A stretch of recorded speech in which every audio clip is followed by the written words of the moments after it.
나이가 들면서 특히 여성분들이 골다공증 발병률이 높아 힘든 경우가 많으신데요. 저희 어머니도 골밀도가 낮아져 병원에서 처방을 받아 약을 드시더라고요. 주변에도 중년의 나이를 넘어서고 계신 분들 중에 골다공증으로 약을 드시는 분들이 많으신데요. 우리나라 사람들의 부족한 영양소가 바로 칼슘이라서 이런 현상이 나타나는 것입니다. 김에 함유된 칼슘은 특히 우리 몸에 흡수가 잘 되어 정말 좋습니다. 우유보다 4배 많은 칼슘을 가지고 있는 김을 평소에 충분히 드신다면 골다공증 예방에도 도움을 받을 수 있습니다. 김을 드실 때에도 먹는 방법을 알고 드시는 게 좋겠죠. 바다의 불로초, 해조류의 왕이라는 별명을 갖고 있는 김. 이런 몸에 좋은 김도 잘못 먹으면 암에 걸리고 치매에 걸릴 수 있다는 사실 알고 계신가요?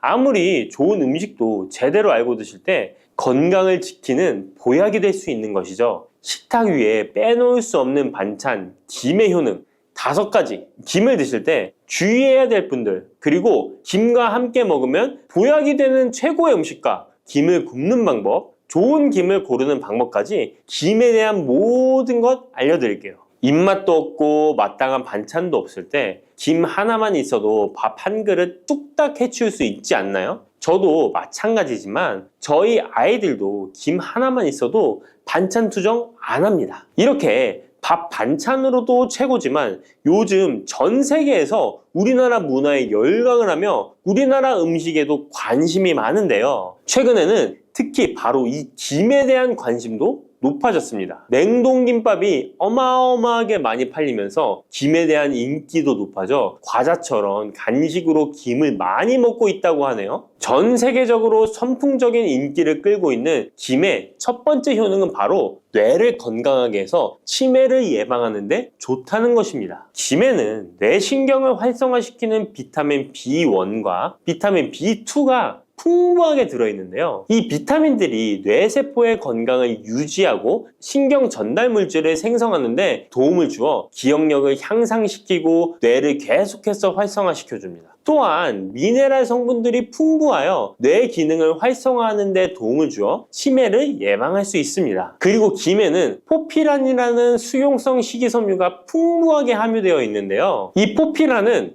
혈관 내에 나쁜 콜레스테롤 LDL 수치를 떨어뜨려주는 효능이 있습니다. 따라서 혈관 내의 혈전 생성을 막아주고 동맥경화도 예방하여 혈액순환을 좋게 함으로써 뇌에도 혈류를 원활하게 해주는 것입니다. 또 김에 함유되어 있는 알긴산이라는 성분이 있는데요. 이 알긴산도 콜레스테롤이 혈관에 쌓이는 것을 방지하고 몸 밖으로 배출시켜주는 역할을 해줍니다. 국립부경대학교 연구팀의 연구 결과에 따르면 알긴산은 혈관 내의 중금속과 노폐물을 흡착하여 제거하고 혈액 속 중성지방 및 콜레스테롤을 억제하여 피를 맑게 하고 성인병 예방에 놀라운 기능을 한다고 보고하고 있습니다. 이러한 성분들의 효능으로 뇌에 필요한 영양분을 충분히 공급하고 노폐물을 빨리빨리 배출할 수 있게 되어 머리도 맑아지고 뇌신경을 튼튼하게 해주는 것이죠. 이러한 김과 계란을 함께 드시면 엄청난 시너지 효과를 누릴 수 있는데요. 계란에는 비타민 B1, 2와 콜린이라는 성분이 풍부한데 이 성분들이 뇌신경을 활성화하는 데 큰 도움을 줄 수 있습니다. 그 이유를 살펴보면 콜린은 뇌의 신경 시스템에서 중요한 역할을 하는 아세틸콜린이라는 물질의 주 성분인데 아세틸콜린은 신경 전달 물질로 뇌세포 사이에서 정보를 전달하는 역할을 해줍니다. 바로 이 콜린이 충분히 공급되어야 기억력, 학습 능력, 그리고 인지 기능을 유지할 수 있습니다. 이뿐만 아니라 김은 계란에 부족한 비타민 C를 보충해주고 계란은 김에 부족한 비타민 D를 보충해줘서 서로가 정말 잘 어울리는 식품이 되는 것입니다. 계란과 김이 만나면 정말 뇌 기능에 필요한 보약이나 다름이 없는 것이죠. 김의 두 번째 효능은 식물성 단백질 공급원의 최고봉이라는 것입니다. 김에 함유된 단백질의 양은 소고기보다도 많은데요. 소고기가 단백질이 풍부하다고 알고 계시잖아요. 소고기 100g당 단백질의 함량은 20g이고요. 김 100g당 단백질의 함량은 30g입니다. 소고기보다 김에 단백질이 많이 들어있다니 놀랍지 않나요? 마른 김 5장에는 계란 1개에 함유된 단백질의 양이 들어있다고 합니다. 그런데 이 단백질에 식물성 단백질과 동물성 단백질이잖아요. 이 둘을 함께 먹을 때 더욱 흡수가 잘 돼요. 건강에 좋은데요. 이 김과 계란을 함께 먹을 수 있는 정말 좋은 방법 알려드릴게요. 김 계란말이는 많이들 해 드시잖아요. 반찬으로 만들어 먹기도 편하고 맛도 좋아 많이들 드시는데요. 그것 말고 계란김전을 알려드릴게요. 먼저 김을 먹기 좋은 크기로 잘라주시고요. 한쪽에 놓아줍니다. 적당한 용기에 계란을 깨주시고요. 속은 한 꼬집으로 약간 간을 해줍니다. 다음에 계란을 풀어줍니다. 이제 김을 2장씩 포개어 계란물을 앞뒤로 잘 묻혀준 다음에 기름을 두른 팬에다 부쳐주시면 됩니다. 정말 쉽죠? 이렇게 김과 계란을 함께 드시면 맛도 좋고 건강도 챙길 수 있는 밥상위에 보약이 된답니다. 세 번째, 김의 효능은 항산화 작용입니다. 몸 안에 활성산소가 많아지게 되면 활성산소가 세포를 공격하여 노화시킬 뿐 아니라 암세포로 변이시켜 암을 발생시키기도 하는데요. 김에는 이런 활성산소를 제거시켜 줄 수 있는 강력한 항산화 물질인 베타카로틴이 풍부하게 함유되어 있습니다. 대표적인 강력한 항산화 물질인 베타카로틴은 당근에 많이 함유되어 있다고 다들 알고 계시잖아요. 당근보다 김에 베타카로틴이 더 많이 함유되어 있습니다. 당근 100g에는 5.516mg이 함유되어 있고 김 100g에는 무려 22,500mg이나 함유되어 있습니다. 당근보다도 4배 정도 많은 베타카로틴이 함유되어 있는 것이죠. 놀랍죠? 오늘 놀랄 일이 많은 것 같네요. 이 베타카로틴은 우리 몸속에서 비타민 A로 전환이 되는데요. 비타민 A 하면 무엇이 생각나시나요? 네, 생각하고 계신 건 맞습니다. 바로 눈이죠, 눈. 비타민 A는 시력을 보호하고 야맹증을 예방하는 데 도움이 되는 것입니다. 또한 김에 단백질이 많이 함유되어 있다고 했잖아요. 이 단백질이 비타민 A와 만나면 로놉신이라는 성분이 생성되는데요. 이 로놉신이 시력을 보호하고 야맹증을 예방하는 역할을 하는 것입니다. 당근이 눈 건강에 좋다고 많이들 드시는데 당근보다도 김에 더 많이 함유되어 있다는 사실 꼭 기억하시기 바랍니다. 네 번째 김의 효능은 골다공증 예방에 도움을 준다는 것입니다. 김에는 칼륨이 풍부하게 함유되어 있는데요. 칼슘 하면 떠오르는 식품이 있죠. 바로 우유인데요. 우유 100g에는 칼슘이 110mg 함유되어 있고 김 100g에는 칼슘이 490mg이나 함유되어 있습니다. 김에는 우유보다 무려 4배 많은 칼슘이 함유되어 있는 것이죠. 나이가 들면서 특히 여성분들이 골다공증 발병률이 높아 힘든 경우가 많으신데요. 저희 어머니도 골밀도가 낮아져 병원에서 처방을 받아 약을 드시더라고요. 주변에도 중년의 나이를 넘어서고 계신 분들 중에 골다공증으로 약을 드시는 분들이 많으신데요. 우리나라 사람들의 부족한 영양소가 바로 칼슘이라서 이런 현상이 나타나는 것입니다. 칼슘이 부족하면 뼈가 약해지고 점점 골밀도가 낮아져서 골다공증이 발병하게 되는 것인데요. 김에 함유된 칼슘은 특히 우리 몸에 흡수가 잘 되어 정말 좋습니다. 우유보다 4배 많은 칼슘을 가지고 있는 김을 평소에 충분히 드신다면 골다공증 예방에도 도움을 받을 수 있습니다. 김을 드실 때에도 먹는 방법을 알고 드시는 게 좋겠죠. 김의 영양소를 잘 흡수할 수 있도록 먹는 방법이 있는데요. 김을 구울 때 어떻게 하시나요? 보통 기름을 김에 바르고 불에 구워 드시잖아요. 그렇게 하시면 안 되고요. 마른 김을 아무것도 바르지 않은 달궈진 팬에 앞뒤로 5초씩 살짝 구운 다음에 들기름을 발라 드시면 됩니다. 이 김에 열을 가하게 되면 김에 함유된 영양소들의 체내 흡수율이 높아지게 됩니다. 이 들기름을 굽기 전에 바르지 않고 구운 후에 바르는 이유는 들기름이 열에 약해서 들기름을 바른 채로 굽게 되면 들기름이 산패되어 오히려 건강을 해칠 수 있기 때문입니다. 열을 가하지 않은 들기름을 바르면 들기름의 불포화 지방산이 또 혈관을 깨끗하게 해줘서 더욱 건강한 식사를 하실 수 있습니다. 이 5번째 김의 효능은 당뇨를 완화시키는 데 도움을 준다는 것입니다. 당뇨병이 있는 분들은 비타민 B1, 2가 결핍되어 있는 분들이 많은데요. 김에 바로 이 비타민 B1, 2가 풍부하게 함유되어 있어 당뇨를 완화시키는 데 도움이 되는데요. 2017년 한국식품과학지에 실려있는 연구에서 당뇨 환자들이 김을 섭취하면 혈당 수치를 낮추는데 도움이 된다고 보고했습니다. 이는 김에 함유된 비타민 B1, 2 때문이라고 밝혔습니다. 당뇨 환자는 비타민 B1, 2가 결핍되기 쉬운데요. 그 이유는 비타민 B1, 2는 고기에 보통 많이 함유되어 있는데 당뇨 환자의 식단은 채식인 경우가 많아서 비타민 B1, 2를 섭취할 수 있는 기회가 적어지기 때문입니다. 또한 당뇨 환자에게 처방되는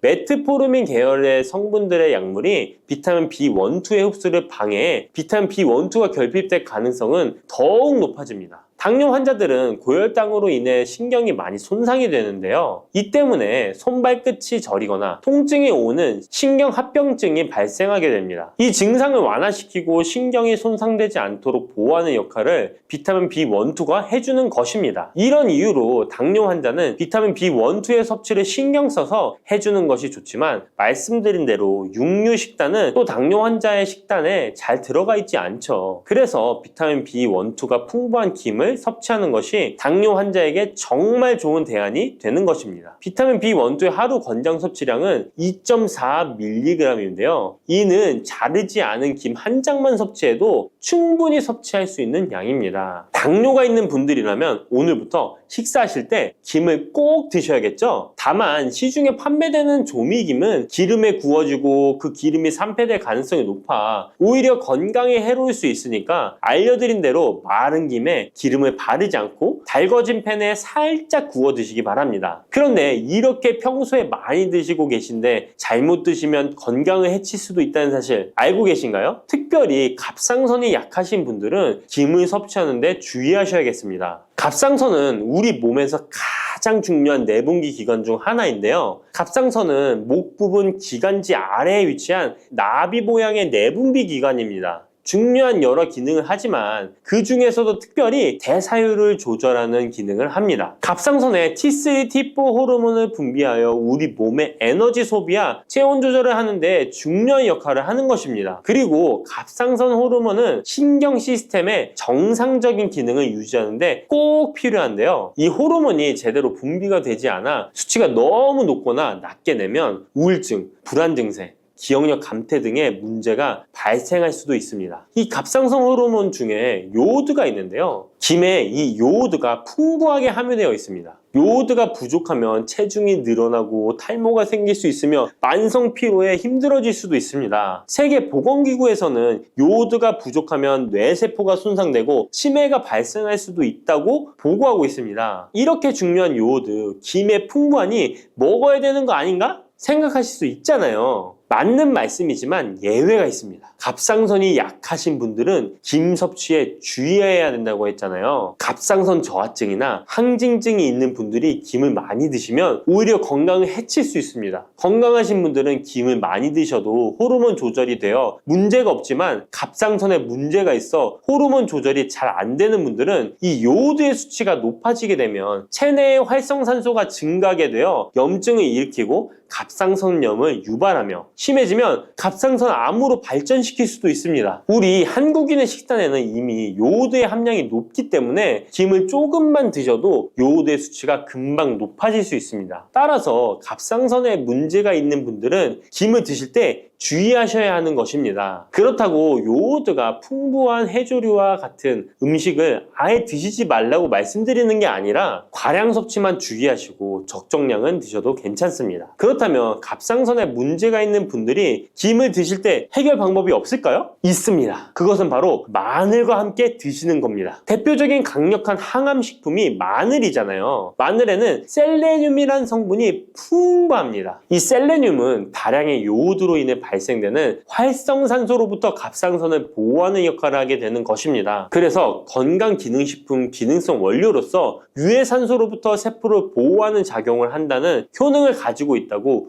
우리나라 식약처에서도 인정을 해주고 있죠. 그리고 갑상선 호르몬의 생성을 도와 갑상선에 문제가 있는 분들이 드시면 호르몬 문제를 해결하는데 도움이 되는 것입니다. 또한 김에 함유된 알긴산이라는 성분이 콜레스테롤이 혈관에 쌓이는 것을 방지하고 몸 밖으로 배출시켜주는 역할을 한다고 알려드렸는데, 바로 이 마늘과 함께 드시면 이 효능이 배가 돼서 혈관에 혈전이 생기는 것을 막아주어 혈관 건강에 최고의 보약이 되는 것입니다. 이렇게 좋은 김 아무거나 드시지 마시고요, 좋은 김 고르는 방법도 알려드릴게요. 좋은 김은 검붉은색을 띠며 살짝 반짝이는 윤기가 있고 냄새 없이 담백한 맛이 나는 것입니다. 그리고 구웠을 때 녹색빛이 선명하게 나타나며 물에 불렸을 때는 잘 녹고 김을 담갔던 물이 맑을수록 좋은 김이라고 할 수 있습니다. 이 김은 저희 하단 링크에 있으니까 링크 한번 보시고 김을 사시기 바랍니다.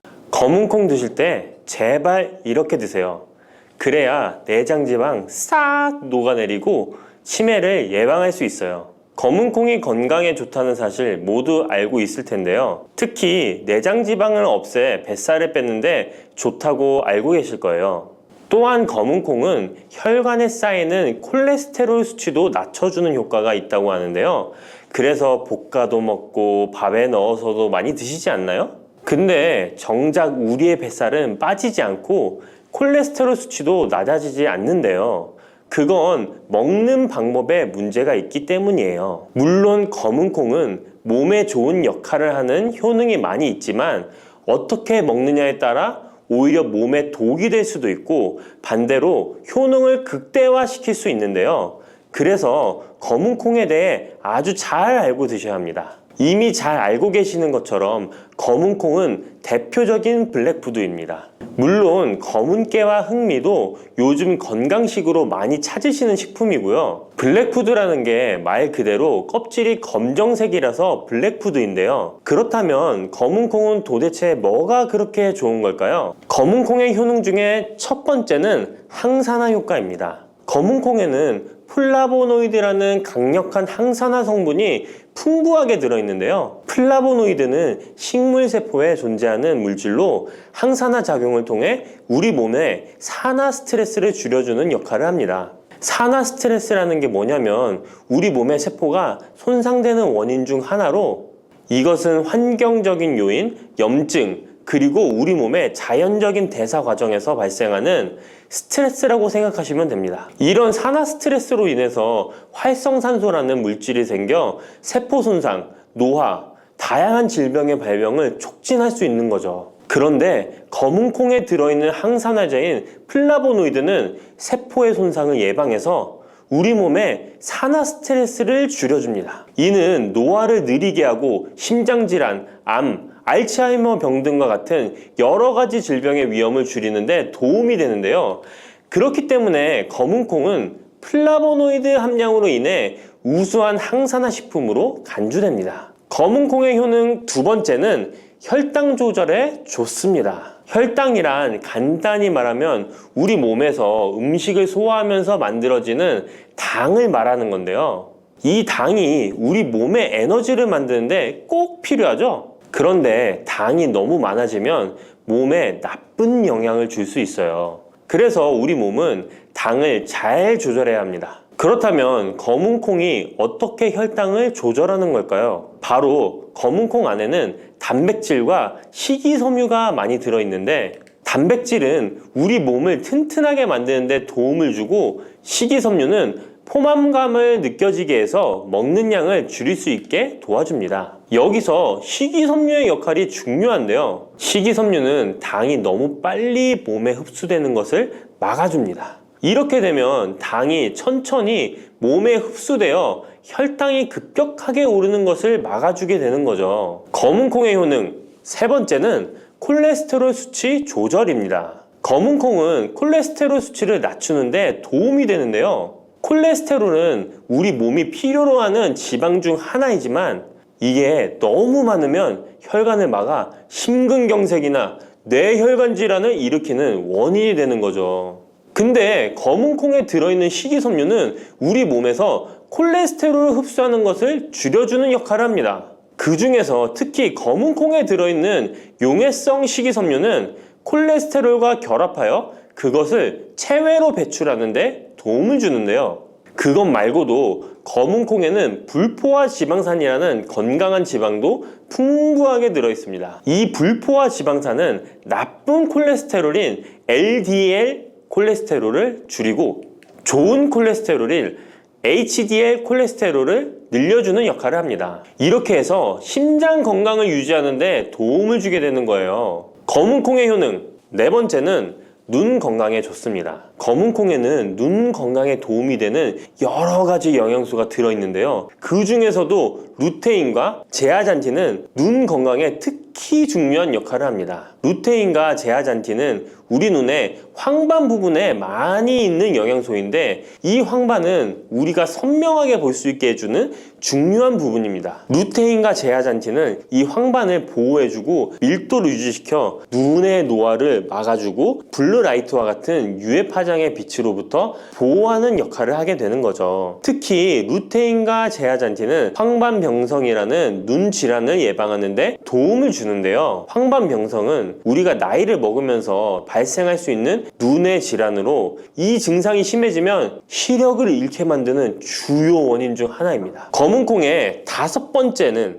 뼈를 튼튼하게 해줍니다. 검은 콩은 뼈 건강에도 도움이 되는 여러 가지 영양소를 함유하고 있는데요. 그 중에서도 칼슘과 마그네슘이 뼈 건강에 특히 중요한 역할을 합니다. 먼저 칼슘은 우리 뼈와 이를 지탱하는 치아를 만드는 주요 성분입니다. 또한 우리 몸의 다른 중요한 기능들, 예를 들어 심장 박동과 신경 전달에도 필요한 물질입니다. 이런 중요한 칼슘이 검은 콩에는 풍부하게 들어있어서 꾸준히 섭취하면 뼈를 튼튼하게 해주는 게 탁월한 식품이라고 할 수 있는 거죠. 그리고 마그네슘도 뼈 건강에 중요한 역할을 하는 미네랄인데요. 마그네슘은 칼륨이 우리 뼈에 제대로 흡수되는 것을 도와줍니다. 또한 이 마그네슘은 뼈의 구조를 유지하는 데 필요하며 뼈를 강하게 만드는 데 도움을 줍니다. 검은 콩의 효능 여섯 번째는 피부 노화를 막아주는 효능이 있습니다. 검은 콩에 들어있는 비타민 E, 아미노산, 그리고 항산화 성분이 피부 건강에 특히 중요한 역할을 합니다. 먼저 비타민 E는 피부를 보호하는 데 중요한 역할을 합니다. 비타민 E가 피부의 수분을 유지하는 데 도움을 주는데요. 추가로 비타민 E는 피부의 재생을 지원하고 피부 표면의 건강을 유지하는 데 필요한 지방산을 보호하는 역할까지 합니다. 이것뿐만 아니라 검은 콩에 들어있는 아미노산은 우리 몸의 단백질을 만드는 데 필요한 성분인데요. 이게 왜 피부에 좋냐면 우리의 피부는 대부분 콜라겐이라는 단백질로 이루어져 있는데 바로 이 콜라겐은 피부의 탄력을 유지해 주는데 좋아서 항상 탱탱한 피부로 보이게 되는 거죠. 또한 검은 콩에는 아미노산이 풍부하게 들어있는데요. 아미노산도 콜라겐 생성에 도움을 줍니다. 검은 콩의 효능 일곱 번째는 치매를 예방하는 효능이 있습니다. 검은 콩에는 오메가3 지방산이라는 불포화 지방산이 들어있는데요. 이 오메가3 지방산은 우리 몸이 스스로 생성하지 못하기 때문에 식품을 통해 섭취해야 하는 필수 지방산입니다. 근데 오메가3 지방산이 뇌 건강에 매우 중요한 영향이 있다는 게 포인트인데요. 뇌는 약 60%가 지방으로 이루어져 있고 그중 대부분이 오메가3 지방산인 DHA로 구성되어 있습니다. 바로 이 오메가3가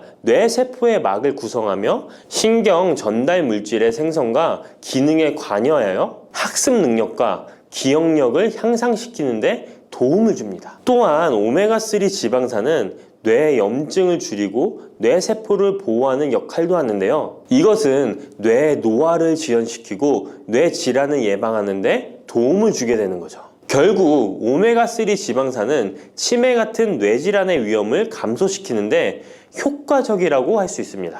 검은 콩의 효능 여덟 번째는 탈모 예방에 탁월합니다. 검은 콩에는 모발의 성장에 필수 성분인 시스테인이 가득한데요. 이 성분들이 혈액순환에도 도움을 줘서 탈모도 예방이 되고 새치가 생기는 것도 막아주는 모발 건강에 정말 좋은 성분이라고 할 수 있습니다. 그러니까 나이가 들수록 꼭 드셔야 하는 음식이라고 생각하시고 드셔야겠죠. 근데 이런 어마어마하게 몸에 좋은 검은콩도 드실 때 주의해야 할 점이 있는데요. 아무리 좋다고 해도 과다 섭취는 안 되는 거 아시죠? 검은콩에는 피틴산이라는 성분이 들어있는데 이는 식물이 생장하는 과정에서 필요한 미네랄을 저장하는 역할을 합니다. 하지만 이 성분이 과도하게 섭취되면 우리 몸에서 필요한 미네랄인 칼슘, 철분 등의 흡수를 방해할 수 있습니다. 검은콩은 단백질과 식이섬유가 풍부하므로 잘 익히지 않고 먹으면 소화가 잘 되지 않을 수 있습니다. 요리하시기 전에 충분히 물에 불리고 완전히 익혀 드시면 되는데요. 하루 섭취 권장량은 50g 정도로 종이컵 1컵 정도 양이면 충분하다고 할 수 있습니다. 밥하실 때 특히 서리태 같은 검은콩 많이 넣어 드시잖아요. 오늘부터는 충분히 물에 불리고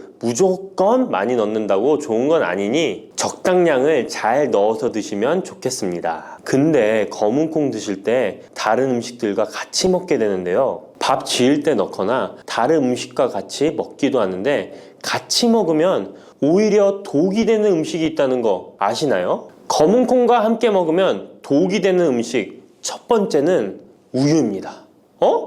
유명한 검은콩 두유, 우유도 있는데 무슨 소리를 하시는지 하는 분들도 계실 거예요. 어떤 분들은 우유에 콩을 넣어서 이런 식으로 갈아서 드시는 분들이 있는데요. 이게 오히려 몸에 안 좋은 영향을 미칠 수도 있는 거죠. 왜냐면 검은콩과 우유를 동시에 섭취하면 피틴산과 칼륨 사이에 상호작용이 발생할 수 있는데요. 검은콩에는 피틴산이라는 성분이 들어있는데 피틴산은 식물이 생장하는 과정에서 필요한 미네랄을 저장하는 역할을 합니다. 이 성분은 우리 몸에서 필요한 미네랄인 칼슘, 철분 등의 흡수를 방해할 수 있습니다. 반대로 우유는 칼슘의 중요한 공급원이고 우리 몸에서는 칼슘이 뼈와 이를 구성하여 신경, 근육 기능, 혈액 응고 등에 꼭 필요한 성분이죠. 근데 피틴산이 풍부한 검은콩과 칼슘이 풍부한 우유를 같이 먹으면 피틴산이 칼슘의 흡수를 방해하여 우유의 영양소가 제대로 흡수되지 않을 수 있습니다. 같이 드시면 절대 안 되거나 나쁜 큰 영향을 미친다는 것이 아니라 각각의 영양소의 섭취 목적으로는 따로 먹는 걸 추천드리는 거예요. 오해하시면 안 돼요. 검은콩과 함께 먹으면 독이 되는 음식 두 번째는 토마토입니다. 왜냐면 토마토가 콩의 단백질 흡수를 방해하고 소화를 어렵게 만들 수 있는 산성이기 때문인데요. 토마토의 산성 성분이 단백질의 흡수를 방해하면 콩에 충분히 있는 단백질이 몸에 흡수가 안 되어 콩의 영양 가치가 아무런 의미가 없게 되는 상황이 올 수 있는 것입니다. 또한 토마토의 산성 성분은 이미 단백질이 풍부하고 소화하기 어려운 콩을 더욱 소화하기 어렵게 만들 수 있습니다. 그렇지 않아도 나이가 들면 신진대사가 활발하지 않아 소화가 안 되는데 소화불량을 일부러 만들 필요는 없겠죠? 검은콩과 함께 먹으면 독이 되는 음식 세 번째는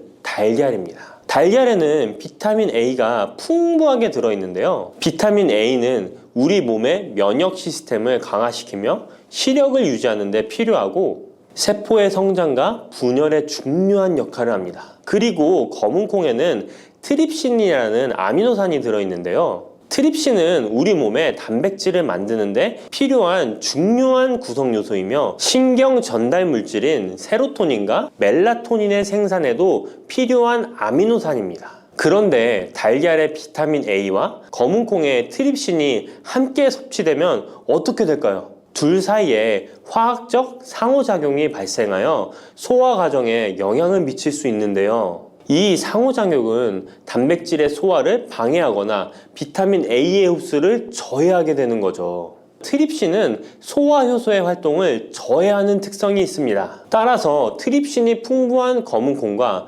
비타민 A가 풍부한 달걀을 함께 섭취하면 좋은 영양소를 흡수 못하는 결과를 가져올 수 있습니다. 앞으로는 무심코 검은콩과 같이 먹을 때 독이 되는 음식은 같이 안 드셨으면 좋겠습니다. 그렇다면 같이 먹을 때 궁합이 정말 잘 맞는 음식도 있지 않을까요? 정말 찰떡궁합인 음식들도 있습니다. 검은콩과 궁합이 정말 잘 맞는 음식, 첫 번째는 흰 쌀밥입니다. 이미 다들 밥에 검은콩 넣어서 드시잖아요. 밥하고 검은콩은 그만큼 궁합이 잘 맞는다고 알고 계신 거죠. 검은콩에 들어있는 식이섬유는 소화 과정에서 천천히 분해되고 흡수되어 장기간 동안 포만감을 유지시키는데 도움이 되는데요. 밥과 함께 섭취하면 이런 효과가 더욱 증가를 하게 돼서 다이어트에도 효과적이라고 할 수 있습니다.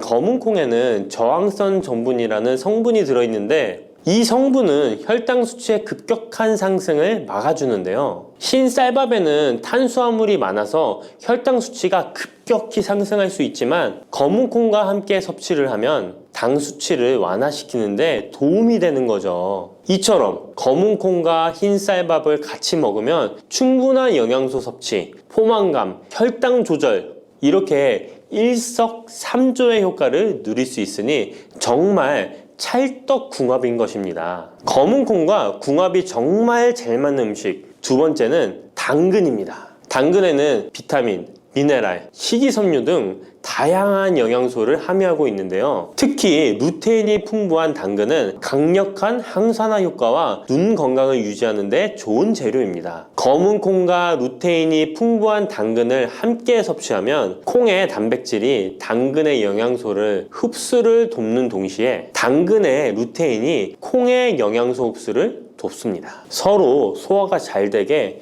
영양소 흡수가 잘 되게 도와주는 음식인 거죠. 당근 말고도 시금치와 같은 채소도 같은 역할을 하니 식사하실 때 당근이 들어간 음식이나 시금치 나물 같은 음식들과 같이 드시면 효과가 정말 좋을 거라 생각합니다. 검은콩과 궁합이 정말 잘 맞는 음식 세 번째는 닭고기입니다.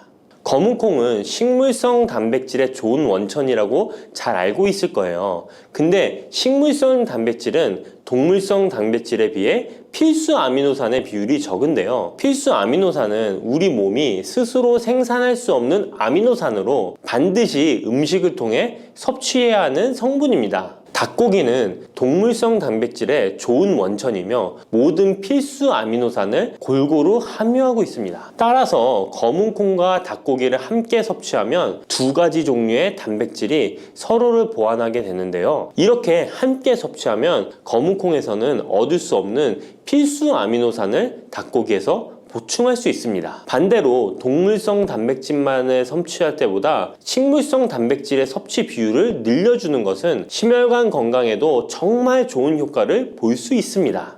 팥을 이렇게 드시면 당뇨 사라지고 뱃살 쏙 빠져요. 여러분, 겨울에 동지가 되면 우리가 무엇을 먹나요? 바로 팥죽이죠. 또 겨울 간식으로 이 팥이 들어간 붕어빵, 호빵 같은 간식도 자주 먹는데요. 이 팥과 함께 먹으면 보약과 같은 효과를 만들 수 있는 식품들도 있고 또 잘못 먹으면 오히려 건강에 마이너스가 되는 음식도 있습니다. 그래서 오늘은 이 팥의 효능 8가지와 드실 때 주의할 점 그리고 함께 드시면 좋은 음식 4가지에 대해 알려드리겠습니다. 팥하면 생각나는 음식이 있으신가요? 저는 사람들이 평소에 팥을 많이 안 먹는다고 생각했는데 의외로 팥이 들어간 음식이 많이 있더라고요. 대표적인 음식은 시루떡이 있고요. 겨울에 간식으로 많이 먹는 붕어빵, 또 제과점에서 사 먹는 빵들에도 팥이 많이 들어있습니다. 여름엔 팥빙수도 많이 먹고요. 겨울엔 팥죽도 종종 먹게 됩니다. 자, 이런 팥 요리를 집에서 해먹는 경우도 많은데 팥을 집에서 직접 삶을 때 혹시 소다를 넣고 삶는 분들 많으시지 않나요? 팥을 삶을 때 소다를 넣게 되면 팥의 색상이 더욱 선명해지고 팥을 더욱 부드럽게 해주어 팥을 삶는데 걸리는 시간을 단축시켜주기 때문인데요. 하지만 앞으로는 절대 소다를 사용하시지 마시기 바랍니다. 그 이유는 소다를 넣고 팥을 삶게 되면 팥의 영양소가 파괴돼서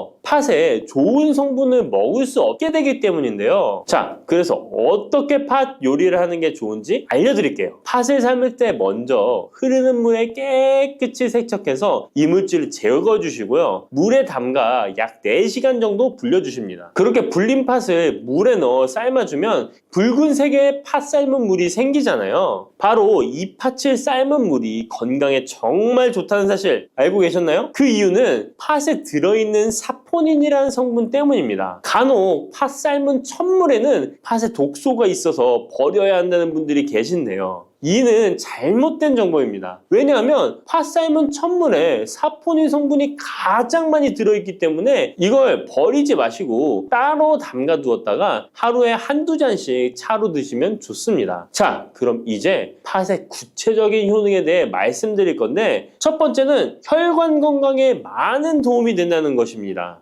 앞에 말씀드린 팥물은 혈관 청소부라는 별명이 있을 정도로 혈관을 깨끗하게 해주는 효능이 있습니다. 그 이유는 팥에 함유된 강력한 항산화 성분인 안토시아닌이 혈관 내 활성산소를 제거해줘서 혈관 세포 손상을 예방해주기 때문입니다. 또한 안토시아닌은 혈관 내의 염증을 줄여줘서 염증성 질환에도 좋은 효과가 있고요. 나쁜 콜레스테롤 수치를 줄여주는 효과가 있어서 고지혈증을 예방하며 심장질환의 위험도 줄이는데 큰 도움을 줄 수 있습니다. 이뿐 아니라 조선시대 기록에 보면 이 팥물로 세안을 했다는 기록이 있는데요. 팥물로 세안을 하면 피부의 노폐물을 제거하는 데 좋고 피부를 맑고 건강하게 해준다고 합니다. 비누가 없던 시절에 피부 건강을 위해 사용했던 선조들의 지혜가 정말 놀랍지 않나요? 당뇨병의 개선에 도움을 준다는 것입니다. 2014년에 발표된 한 연구에서 팥을 섭취하는 것이 2형 당뇨병 환자의 혈당 수치와 인슐린 저항성을 개선하는데 도움이 되는 것으로 보고가 됐습니다. 이 연구에서는 4주 동안 매일 팥을 섭취한 결과 당뇨 환자들의 공복 혈당 수치가 무려 평균 19.5% 감소하였고 인슐린 저항성 또한 줄어든 것으로 나타나서 당뇨가 있거나 당뇨 예방이 필요하신 분들은 꼭 팥을 꾸준히 드셔보시기 권해드립니다. 세 번째 팥의 효능은 몸의 부종을 제거하고 다이어트에 도움을 주는 것입니다. TV에서 연예인들이 이 팥으로 다이어트를 해서 효과를 봤다고 했던 적도 있었고요. 한의학 책 중에 본초 강목에 보면 팥을 오랫동안 먹으면 여위고 마르기 때문에 살찐 사람이 먹는 것이 좋다라는 내용이 나옵니다. 그래서 한의원에서 다이어트 처방을 할 때도 팥을 쓰는 경우가 많이 있는데요. 그 이유는 바로 팥에 들어있는 칼륨 때문입니다. 팥에는 쌀의 10배 이상, 바나나에 약 4배 이상의 칼륨이 들어있는데요. 이 칼륨이 몸 안에 나트륨 배출을 도와서 당뇨 환자들의 신장 부담을 줄여주고 혈압 상승을 억제해주는 효능이 있고요. 또한 이뇨작용이 있어서 이를 통해 부종을 줄여줄 수가 있습니다. 그래서 우리가 보통 물살이라고 부르는 잘 부으면서 살이 찌는 분들은 다이어트에 이 팥을 이용하시면 효과를 볼 수가 있습니다. 그래서 그에 대한 연구 결과도 있었는데요. 실험주에 팥 추출물을 먹였더니 근육 손실 없이 체지방 함량이 30% 이상 줄었고 몸무게도 37%나 감소했다고 합니다. 사람과 똑같을 수는 없지만 분명히 팥이 체중 감량에 도움이 된다는 결과라고 볼 수가 있습니다. 네 번째, 팥의 효능은 변비를 개선하는 데 도움을 주는 겁니다. 팥에는 사포닌뿐 아니라 많은 식이섬유가 들어있기 때문인데요. 사과에 비해서 약 10배나 많은 식이섬유가 들어있습니다. 그래서 팥을 섭취하게 되면 이 식이섬유가 장 운동을 활발히 하고 대변을 부드럽게 만들어 배변을 원활하게 해줄 수 있고요. 또한 이 식이섬유는 장에 있는 유익균들에게 풍부한 먹이를 제공해주기 때문에 장내 유익균의 증식에도 직접적으로 효과를 줍니다. 이를 통해서 장의 전반적인 환경을 좋게 바꿔줄 수가 있고 이것은 몸의 면역력 향상과도 연결되어 있기 때문에 우리가 프로바이오틱스를 복용할 때도 팥을 함께 드셔보면 그 효과가 커지는 것을 느끼실 수가 있을 겁니다. 5번째 팥의 효능은 탈모 예방에 도움을 준다는 것입니다. 나이가 들면서 머리숱이 점점 없어져 고민하시는 분들 정말 많은데요. 팥과 함께 천연 탈모약이라 불리는 수수를 함께 드신다면 탈모 예방에 큰 도움을 받을 수 있습니다. 그 이유는 바로 팥과 수수에 들어있는 비오틴이라는 성분 때문인데요. 이 비오틴은 모발의 모공에서 자라는 단계부터 필요하고 손상된 머릿결이 재생되는 데까지 관여하는 정말 중요한 성분입니다. 건강한 머릿결을 만드는데 꼭 필요한 성분이라고 할 수 있습니다. 비오틴이 몸속에서 부족한 현상이 나타나면 머리카락이 얇아지면서 많이 빠지게 되고, 또한 두피가 건조해지고 가려움증이 생기면서 탈모를 가속화할 수 있습니다. 그런데 팥에는 이 비오틴뿐 아니라 모발 성장에 도움이 되는 아미노산이 풍부하고 수수에는 미네랄 성분이 풍부하여 머리카락을 건강하게 유지하는 데 직접적으로 도움을 주게 되고요. 또한 팥과 수수에 함유된 항산화 물질들이 머릿결을 상하게 하는 자유 라디칼 성분을 중화해 주어 머리카락 건강에 큰 도움을 주는 것입니다. 6번째 팥의 효능은 우리나라 사람에 꼭 필요한 탄수화물 소화를 돕는다는 것입니다. 이는 팥에 함유되어 있는 비타민 B의 역할 때문인데요. 비타민 B는 탄수화물, 단백질, 지방을 에너지로 변환하여 우리 몸을 충전해주는 역할을 합니다. 또한 신경 전달 물질인 뉴로트랜스미터의 합성에 관여해 뇌신경을 건강하게 하는 데에도 도움을 줍니다. 팥을 잘 섭취하면 뇌를 건강하게 해주어 치매 예방에도 도움이 되는 것입니다. 자, 앞에서 팥과 함께 먹으면 좋은 음식이 수수가 나왔는데요. 하나 더 말씀드릴게요. 바로 호박입니다. 호박은 기본적으로 여러 영양성분이 풍부하지만 호박에는 비타민 B가 없어서 호박과 팥을 함께 드시면 서로의 부족한 부분을 채워줄 수가 있고요. 또한 호박에도 소화 기능을 개선해주는 기능이 있어서 팥과 함께 드시면 시너지 효과가 있고요. 그리고 팥처럼 호박에도 이뇨작용이 있는데요. 팥과 호박의 이뇨작용은 과정이 약간 다릅니다. 팥은 몸속의 부종, 노폐물과 독소를 빨아들여서 배출하는 이뇨작용을 하는 것이고요. 호박은 신장에서 만들어지는 호르몬의 분비를 억제하여 이뇨작용을 촉진하게 되는데, 이렇게 되면 신장에 과다하게 축적되는 수분을 배출하는 역할을 해줄 수가 있어서 더 도움이 될 수 있습니다. 7번째 팥의 효능은 빈혈을 개선하는 데 도움을 주는 것입니다. 보통 우리 몸에 철분이 부족해지면 빈혈 증상이 나타나죠. 빈혈로 인해 어지러움, 두통, 체력 저하 등의 증상이 나타나게 되는데, 팥에는 앞에서 얘기한 단백질, 식이섬유, 칼륨, 비타민, 비오틴뿐만 아니라 바로 칼슘과 철분 또한 풍부합니다. 팥에 함유된 철분의 함량이 우유의 약 100배나 된다는 사실 알고 계셨나요? 그래서 팥을 드시면 철분 부족으로 인한 빈혈을 개선하는데 도움이 되기 때문에 빈혈이 있으신 분들은 꼭 기억하시면 좋겠습니다. 8번째 팥의 효능은 스트레스를 줄여주는데 도움을 준다는 것입니다. 팥에 함유된 비타민 B가 신경계를 안정화시켜주는 효과가 있어서 스트레스로 오는 증상들을 줄여줄 수가 있고요. 또 팥에는 마그네슘의 함량도 높은데요. 마그네슘 또한 신체의 스트레스 반응을 조절하는 데 중요한 역할을 합니다. 팥 속에 들어있는 마그네슘을 통해서 스트레스로부터 몸이 회복되는 데 도움을 받을 수가 있습니다. 그리고 팥에는 복합 탄수화물도 풍부한데요. 복합 탄수화물은 천천히 소화되어 급격한 혈당 상승을 방지하고 일정한 에너지 공급을 유지하는 데 도움이 됩니다. 이는 스트레스 상황에서도 안정적인 에너지 공급을 유지할 수 있게 해줘서 스트레스를 관리하는 데 도움이 될 수 있습니다. 이렇게 좋은 팥도 드실 때 주의사항이 있는데요. 과하게 많이 드시면 이뇨작용 때문에 몸에 무리를 줄 수 있는데요. 이를 방지할 수 있는 방법이 있습니다. 바로 찹쌀과 함께 드시는 겁니다. 팥죽을 끓일 때 찹쌀을 넣어 함께 죽을 만드는 경우도 있고, 쫄깃쫄깃한 찹쌀로 경단, 새알을 만들어 넣어 먹는 경우도 있죠. 선조들의 지혜가 정말 놀라운데요. 이렇게 찹쌀과 팥을 함께 드시면 팥 때문에 몸 안에 수분이 과하게 빠져나가는 것을 찹쌀이 막아줘서 문제가 생기지 않게 해주는 것입니다. 그리고 다른 주의사항은 팥의 찬 성질인데요. 그래서 장이 좋지 않은 분들이 팥물을 많이 드시게 되면 소화불량, 복부팽만, 복부 통증을 일으킬 수 있으니까 주의하셔서 조금씩 드셔보시는 게 좋고요. 만약에 이런 점이 불편한 경우에는 생강과 함께 드시면 드시면 그 불편함을 줄일 수가 있습니다. 생강의 따뜻한 기운이 팥의 차가운 기운을 중화시켜줘서 장에 무리를 덜 주게 되고요. 그리고 팥에는 항암 효과가 뛰어난 안토시아닌이 풍부한데 생강에도 생강의 매운맛을 내는 진저롤과 쇼가올 성분이 몸속의 발암물질을 제거해주는 효과가 있어서 함께 드시면 상승 효과를 볼 수가 있습니다. 그리고 이때 생강을 쪄서 말려서 드시면 이런 효과가 약 10배 정도 증가된다고 하니까 꼭 기억하시면 좋겠습니다.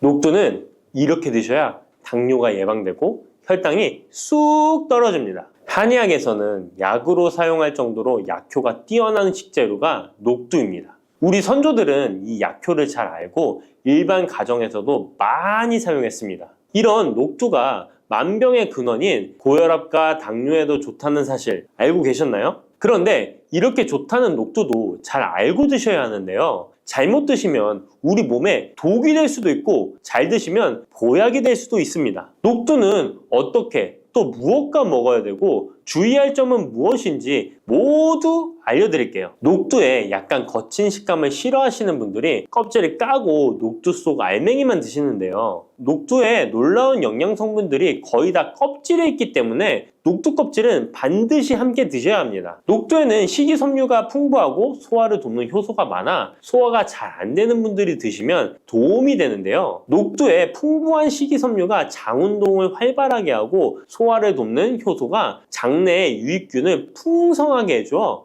장 건강을 개선해 줄 수 있습니다. 우리 선조들은 기억력이 많이 약해진 환자에게 녹두죽을 먹여 몸을 회복시켜 주었는데요. 그만큼 몸이 약해진 환자들의 몸에도 흡수가 잘 될 만큼 녹두가 우리 몸에 좋다는 것이죠. 놀랍게도 녹두에는 마그네슘, 칼슘과 같은 미네랄 성분들도 풍부한데요. 이 풍부한 칼슘은 골다공증을 예방하고 뼈를 튼튼하게 하는 효과가 있습니다. 칼슘이 뼈를 이루는 주성분인 것은 잘 알고 계시죠? 마그네슘은 이런 필수 미네랄인 칼슘의 흡수를 도와주기 때문에 녹두가 뼈 건강에도 놀라운 효능을 발휘할 수 있는 것입니다. 그런데 녹두는 성질이 차기 때문에 몸이 찬 분들은 주의해서 드시는 게 좋은데요. 이 때문에 녹두의 껍질을 벗기고 드시는 분들이 있습니다.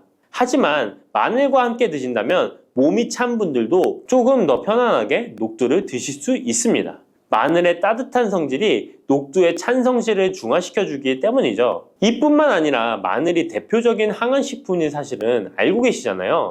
마늘에는 S알리시스테인과 알리신이라는 성분이 풍부해서 암세포를 억제하고 사면시켜주는 효능이 있습니다. 또한 강력한 항산화 성분인 폴리페놀이 많이 들어있어서 나쁜 콜레스테롤의 성장을 막아 혈관을 깨끗하게 만들어주기 때문에 심혈관 질환에 매우 탁월하답니다. 이뿐만 아니라 체내 지방의 대사를 촉진하여 지방 분해를 통해 체지방을 제거하고 비만을 예방하는 효능까지 있는 놀라운 식품이죠. 그래서 마늘을 녹두와 함께 드시면 시너지 효과가 있기 때문에 우리 몸에 보약이 될 수 있습니다. 마늘과 녹두를 함께 먹을 수 있는 가장 간단한 방법은 마늘 녹두밥을 지어 먹으면 되는데요. 녹두를 물에 충분히 불려서 밥을 하시면 녹두 껍질의 거친 식감을 완화시켜 편하게 드실 수 있습니다. 그리고 우리가 녹두하면 생각나는 대표적인 음식이 녹두 빈대떡이 있는데요. 맛있는 녹두 빈대떡에 돼지고기를 갈아서 함께 부쳐 먹기도 하죠.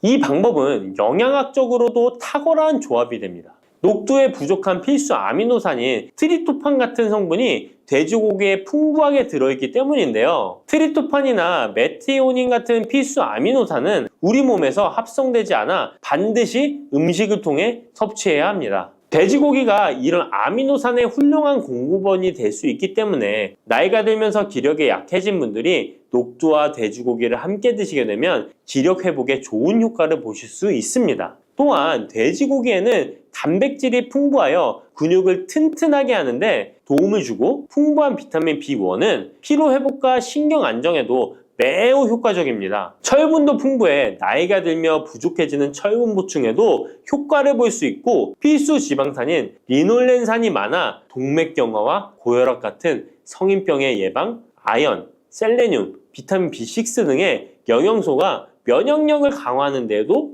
도움을 줍니다. 녹두는 또한 혈당을 낮춰주고 인슐린 감수성을 높여주는 효능이 있어서 당뇨 관리에도 너무 좋은 식품인데요. 풍부한 식이섬유는 소장에서 당의 흡수를 지연시켜주고 다양한 미네랄과 비타민이 당뇨로 인한 합병증을 예방하는 데에도 좋은 효능이 있습니다. 이때 팥과 함께 드시면 이런 효과들이 매우 높아집니다. 팥은 강력한 항산화 성분인 안토시아닌이 풍부해서 혈관의 활성산소를 제거해주고 혈관세포의 손상을 예방해줘서 혈관을 깨끗하고 건강하게 해줄 수 있습니다. 2014년에 발표된 한 연구에서 팥을 섭취하는 것이 2형 당뇨병 환자의 혈당 수치와 인슐린 저항성을 개선하는 데 도움이 되는 것으로 보고됐습니다. 이 연구에서는 4주 동안 매일 팥을 섭취한 결과 당뇨 환자들의 공복 혈당 수치가 평균 19.5% 감소하였고 인슐린 저항성이 감소하는 결과를 볼 수 있었습니다. 또한 팥은 쌀의 10배 이상, 바나나의 4배 이상의 많은 칼륨을 함유하고 있는데요. 칼륨은 몸 안에 나트륨을 배출하고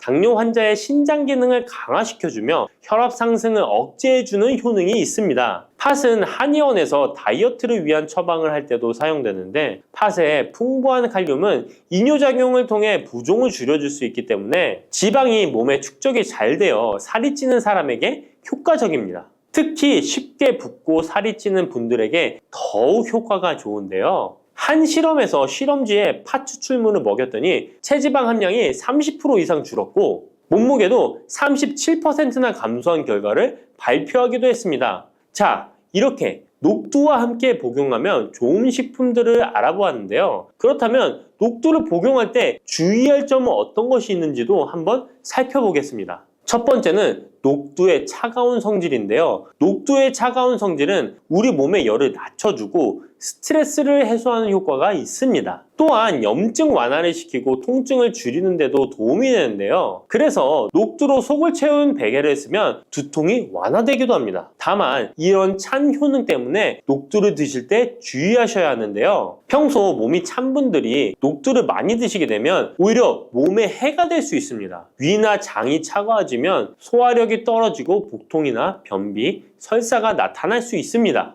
이런 분들이 녹두를 드시려면 앞에서 알려드린 대로 마늘과 함께 드셔보시기 바랍니다. 그리고 두 번째 주의할 점은 바로 녹두의 강력한 해독작용입니다. 녹두의 해독작용은 우리 몸의 중요한 장기 중 하나인 간에 많은 도움을 주는데요. 간은 우리 몸의 독소를 해독하는 역할을 맡고 있는데 녹두가 이런 간의 해독 기능을 도와주게 됩니다. 녹두의 풍부한 단백질과 펩타이드는 간 해독작용에 필요한 글루타치온의 원료를 공급해주며 체내의 중금속과 독성물질과 결합하여 몸 밖으로 내보내는 역할을 하게 됩니다. 특히 중금속 해독 연구에서는 납, 카드뮴 등의 흡수를 억제하거나 배출을 도와서 독성 완화 효과를 보여주기도 했습니다. 하지만 이런 효과가 우리가 보약을 복용하는 경우에는 상극이 될 수 있습니다. 보약의 효과가 녹두의 해독작용 때문에 많이 사라져버릴 수 있기 때문입니다. 그래서 한의원에서 한약을 지으면 녹두나 숙주나물을 먹지 말라고 얘기하는 겁니다.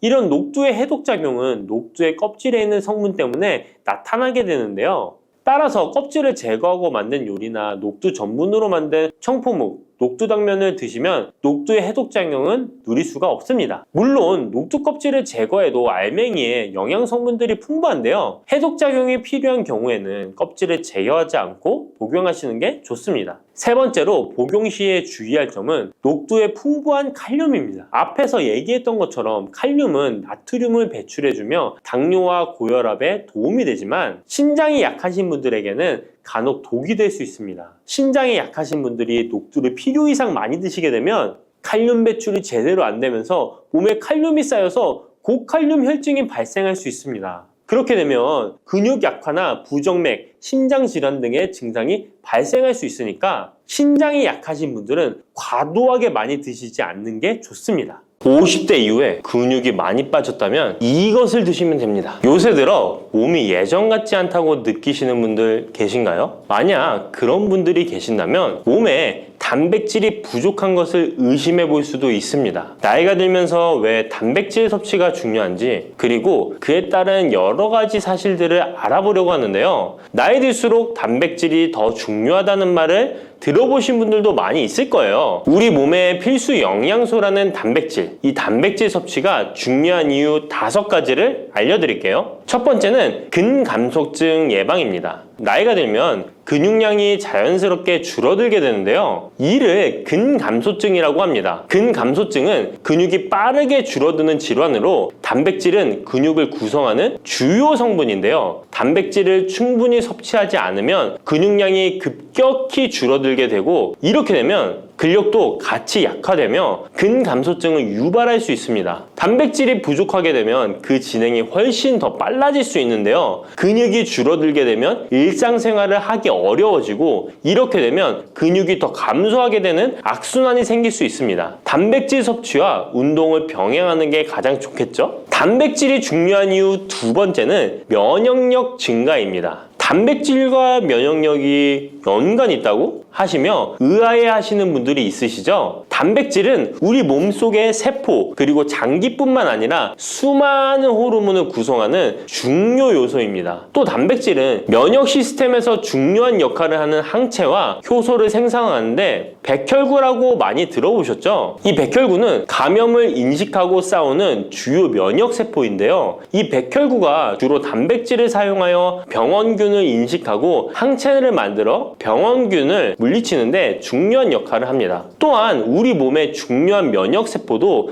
감염에 대응할 때 단백질을 사용하여 신호를 보내고 병원균을 파괴하는 작용을 합니다. 나이가 들면서 면역 시스템이 약해지기 쉬운데, 그럴수록 단백질을 충분히 섭취하면 면역력을 높일 수 있습니다. 단백질 섭취가 중요한 이유 3번째는 심혈관계 질환 예방입니다. 단백질은 심혈관 건강에도 영향을 주는데요. 특히 식물성 단백질이 도움을 줍니다. 예를 들자면 콩류와 견과류 등은 나쁜 콜레스테롤인 LDL의 수치를 낮추고 심혈관계 질환의 위험을 줄이는데 도움이 됩니다. 특히 노년층에서 단백질 섭취는 고혈압, 동맥경화증, 심장병 등을 예방하는데 중요한 역할을 합니다. 4번째는 피부의 탄력 저하를 예방합니다. 피부의 주 성분 중 하나인 콜라겐은 단백질로 이루어져 있는데요. 나이가 들면 콜라겐이 자연스럽게 감소하게 되는데, 이로 인해 피부 탄력이 떨어지고 주름이 생깁니다. 이때 단백질을 충분히 섭취하면 피부 건강에도 좋은 영향을 주는데요. 단백질 공급은 피부 재생을 촉진시켜 피부 건강을 유지하는 데 도움을 줍니다. 5번째는 골다공증 예방입니다. 나이 드신 여성분들은 특히 더 주목해주세요. 질병관리청의 보도자료에 따르면 대한민국 50세 이상의 골다공증 유병률은 22.5%로 약 5명 중 1명은 골다공증이 있는데요. 골다공증은 조용한 뼈 도둑이라고 불릴 정도로 초기 증상이 뚜렷하게 보이지 않지만, 골다공증이 한 번 생기면 이로 인한 고관절, 척추, 손목 등의 골절이 생기기 쉽고, 이로 인해 합병증 위험 또한 증가하는데요. 이 골다공증을 예방하는 데 중요한 요소가 바로 단백질입니다. 단백질은 뼈를 구성하는 중요한 요소 중 하나인데요. 뼈의 건강을 유지하는 데 필요한 칼슘과 함께 단백질은 뼈의 구조를 안정화시키고 골밀도를 높여서 골다공증을 예방하는 데 중요한 역할을 합니다. 한마디로 노년층에서 우리가 흔히 알고 있는 칼슘과 비타민 D와 함께 단백질 섭취를 증가시키면 뼈가 약해지는 것을 방지할 수 있습니다. 이렇게 중요한 우리 몸속의 단백질이 혹시 부족하게 된다면 무슨 일이 일어날까요? 단백질이 부족하면 여러 가지 신체 기능에 문제가 생기는데요. 첫 번째는 인지 기능 저하와 치매입니다. 단백질 부족이 치매를 유발한다니 놀라셨나요? 연구에 따르면 단백질이 뇌 건강을 유지하는 데 아주 중요한 역할을 합니다. 특히 기억력에 많은 영향을 주는데요. 단백질은 뇌에서 신경 전달 물질을 만들고 뇌세포의 구조를 유지하는 데 도움을 줍니다. 특히 학습과 기억력에 영향을 주는 시냅스에서 발생하는 신경 전달 물질의 방출과 수용체 활성화는 대부분 단백질에 의해 조절되는데, 예를 들어 NMDA 수용체와 AMPA 수용체는 기억 형성에 중요한 역할을 하며, 이것들은 모두 단백질로 구성되어 있습니다. 그래서 충분한 단백질을 공급받지 못하면 뇌 뇌 기능이 떨어지고 치매나 인지 기능 저하의 위험이 점점 커질 수 있는 가능성이 있다는 것이에요. 이러한 단백질 섭취가 우리 몸에 얼마나 중요한 영향을 끼치는지 다시 한번 아셨죠? 또 단백질이 부족하면 탈모도 일어날 수 있다는 거 아시나요? 혹시 머리카락이 점점 얇아지고 있는 거나 빠지고 있는 것 같다고 느끼시나요? 탈모도 단백질 부족과 관련이 있습니다. 우리 머리카락도 단백질인 케라틴으로 주로 이루어져 있기 때문에 단백질이 부족하면 머리카락이 자연스레 약해지고 그 증상이 점점 심해지면 탈모가 올 수 있습니다. 우리가 광고로 많이 접하는 탈모 영양제 같은 경우도 맥주 효모 성분과 머리카락을 이루고 있는 아미노산 단백질로 구성이 되어 있는 것을 보면 쉽게 이해가 가실 거예요. 그러니 건강한 모발을 생각한다면 단백질을 잊지 말고 섭취해야겠죠? 그런데 말입니다. 왜 노년층이 단백질을 더 많이 섭취해야 하는 걸까요? 젊은 사람들보다 더 중요한 이유가 있을까요? 그 이유는 노년층은 근육이 자연스럽게 감소하고 신진대사도 느려져서 기초대사량이 감소하기 때문에 체지방률이 증가할 수 있고 단백질의 체내 합성 능력 또한 떨어지게 되는데요. 그러면 근육량이 줄어들게 되고 그만큼 신체 활동도 힘들어지면서 일상생활에서 어려움을 겪을 수 있는 것입니다. 그래서 노년층일수록 단백질을 충분히 섭취해서 근육을 유지하는 게 매우 중요하답니다. 그런데 노년층은 소화 기능이 떨어지기 때문에 사실 고기나 생선 같은 동물성 단백질을 섭취하는 게 불편할 수 있고 또 나이가 드시면서 식사량이 감소하거나 식사 준비의 번거로움도 몇 끼 단백질을 챙겨 먹는데 어려움을 주는 게 사실입니다. 그래서 혼자 지내시는 분들은 더욱더 단백질 섭취가 어렵기도 합니다. 또한 어떤 분들은 체중 증가를 걱정해서 단백질이 고칼로리라고 생각해서 드시기를 꺼려 하기도 하고요. 그렇다고 해서 섭취하기 어렵다고 단백질의 섭취를 멀리해서는 절대 안 됩니다. 우리 몸에 이렇게 필수적인 단백질을 충분히 섭취하기 좋은 음식에는 무엇이 있을까요? 단백질을 섭취하기 좋은 추천 음식 4가지 바로 소개해 드릴게요. 첫 번째 식품은 계란입니다. 사실 단백질 하면 가장 먼저 떠오르는 식품이 계란인데요. 계란 2알만 드셔도 하루에 필요한 단백질의 20%를 섭취할 수 있다는 거 아셨나요? 특히 계란의 단백질은 완전 단백질로 분류되는데요. 이는 우리 몸이 제대로 기능하는 데 필요한 필수 아미노산을 포함한다는 것을 뜻해요. 계란은 단백질뿐만 아니라 비타민 A, D, E도 함유하고 있어 건강에 매우 좋은데요. 계란은 자연적으로 비타민 D를 함유하고 있는 드문 식품 중 하나입니다. 또한 계란 노른자에는 칼슘, 구리, 요오드, 철분, 망간, 인, 셀레늄, 아연도 풍부하게 함유하고 있어서 계란을 먹으면 많은 영양소를 쉽게 섭취할 수 있는 거죠. 두 번째 식품은 생선입니다. 등푸른 생선 좋다는 이야기는 누구나 한 번쯤 들어보셨을 텐데요. 사실 등푸른 생선뿐만 아니라 다른 생선도 저지방, 고단백 식품으로 다른 고단백 식품인 육류에 비해 지방 함량이 낮고 필요 영양소는 그대로 제공해줍니다. 생선에는 단백질과 함께 오메가3 지방산도 풍부하게 함유되어 있어 심혈관 건강에 좋죠. 특히 연어, 고등어, 참치 같은 생선은 단백질뿐만 아니라 항염증 효과도 있습니다. 그리고 대구 같은 백색 생선은 지방 함량이 매우 적고 단백질은 상대적으로 많아서 체중 걱정이신 분들이나 다이어트를 하는 사람들에게 더욱 좋은 생선입니다. 등푸른 생선도 지방 함량은 높지만 이 지방이 건강에 유익한 오메가3 지방산이기 때문에 건강에 도움이 되는데요. 생선의 단백질은 다른 육류나 콩류보다 소화가 편하고 생선의 살은 비교적 부드러운 섬유질을 가지고 있어서 소화가 빠르고 몸에서 쉽게 흡수됩니다. 세 번째는 유단백 식품인 우유나 요거트 같은 유제품입니다. 특히 노년층에서는 유제품을 섭취하면 칼슘도 함께 챙길 수 있어서 골다공증 예방에도 도움이 되는데요. 유제품에 포함된 단백질은 고품질 단백질입니다. 고품질 단백질은 신체가 효율적으로 사용하고 필요한 아미노산을 모두 공급하는 단백질을 말하는데요. 유제품에 포함된 주요 단백질은 카제인과 웨이로,